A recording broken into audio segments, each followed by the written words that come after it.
Hey team, I wanted to make a quick video since I have been making videos about politics. I know one of my friends was very much fighting for the Palestine-Israeli conflict on the Palestinian side.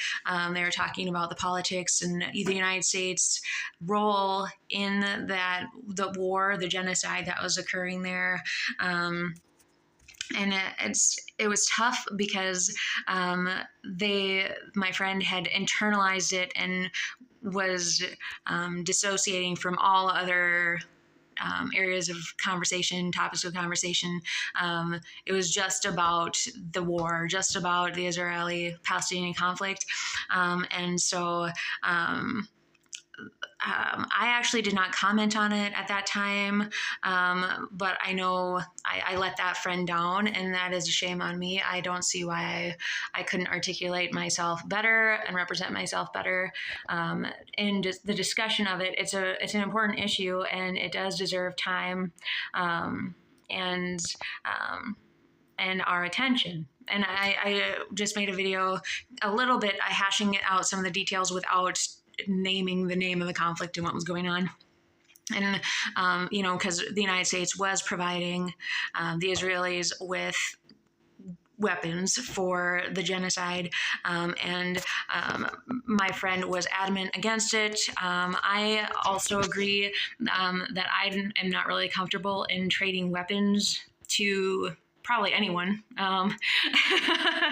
Frankly, I don't know that needs to be a part of our economy as much as that goes. And I believe that the line that we should take is in negotiation and education. And I do think I wasn't so pro-Palestinian in my approach. I do believe that both sides have a right there. To me, obviously, Israel was kind of formed by the United Nations, and they were making space for the Jewish people, the Jewish population that was ostracized in World War II, during World War II. And the Holocaust, and how they were persecuted, and they were trying to find a place. And so they have Israel as the Jewish state, essentially. But it didn't actually, it was Palestinian at the time. It was, under, Islam and that jurisdiction. And so there's a land squabble. Obviously, at the time, they had worked out where some land went to Palestine, some went to Israel, and then it slowly kind of shifted. The boundaries were shifting. Israel was growing, Palestine was shrinking, but there's political upset, and there's war, and people were dying, and of course, I guess I believe that both peoples do have a right to want to grow in their populations, do have a right to want to build in those populations and thrive. I do not believe in the war stance. I don't think that's ever a way through. I believe in being able to talk and negotiate and just figure it out. And I think that because Israel was created by the United Nations, I would like to see them kind of step up.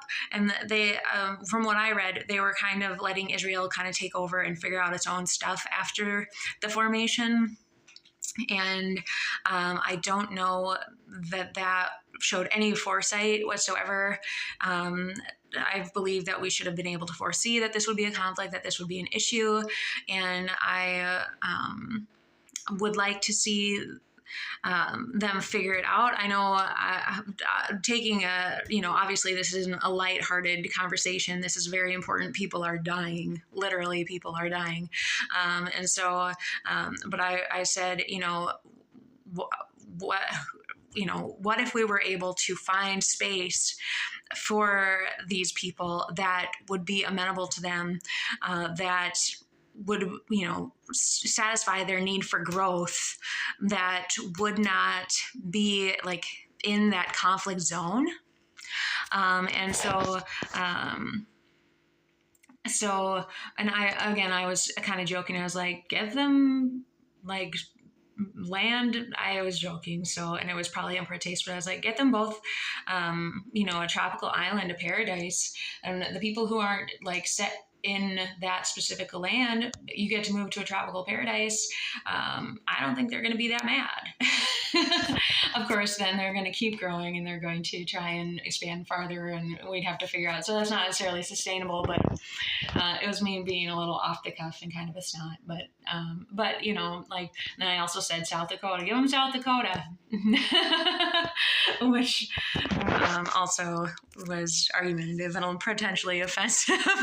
But the main point is that I think that they have a right to space, and I think that is up to the United Nations to figure it out. And I'm not going to say Palestine over Israel. I'm not going to say Israel over Palestine. I'm going to say work it out.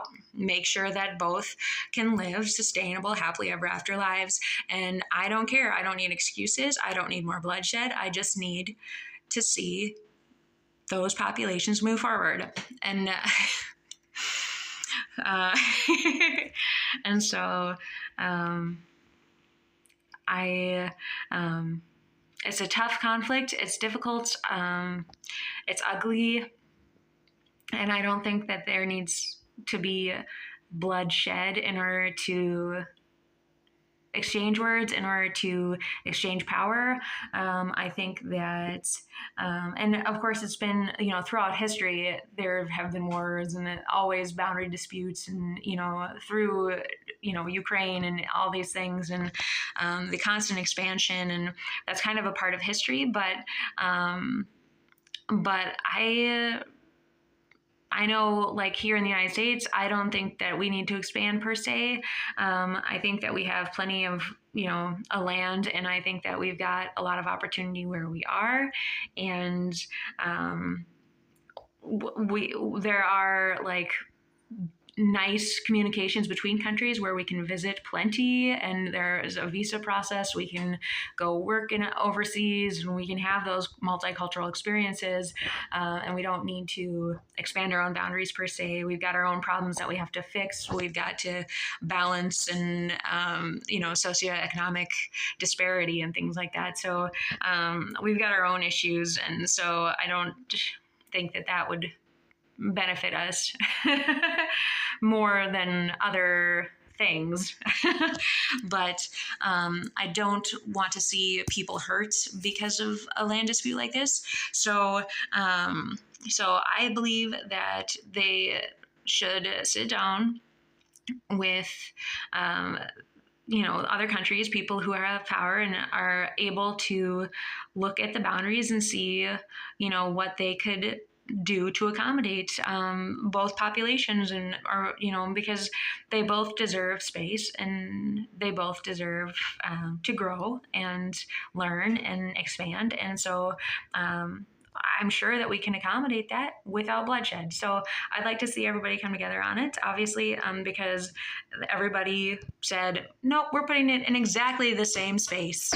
I think that was so silly to put, Israel directly on top of Palestine, just be like, congratulations. Now it's just, you no longer exist, sort of, but you've got some space. But I just think that was not a good idea, and it showed a lack of foresight. And I feel like we can resolve it together, and it's our responsibility to try and do it without any more bloodshed. So obviously this was a year ago that it was in the news.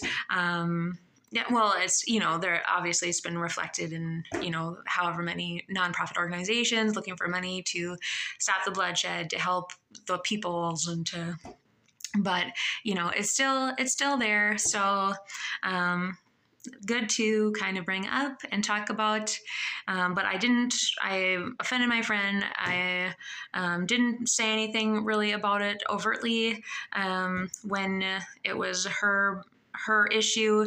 I kind of had some other things going on at the time, but it's no excuse. This is it's a global issue and people were dying. So, like I said in the last video, I don't know why I couldn't just post about it. I couldn't talk about it. I had this exact same stance, 12 months ago. But all right, I'll talk about it now. So I believe that there's a way that we can negotiate and figure it out without any more bloodshed, essentially. So I'm not going to say Palestine 100%. I'm not going to say Israel 100%. I'm going to say work it out for both of them. Figure it out. We, as the other countries, can try to accommodate, because it was unfortunate. It was kind of stupid that we did it at the get-go. So try and work it out.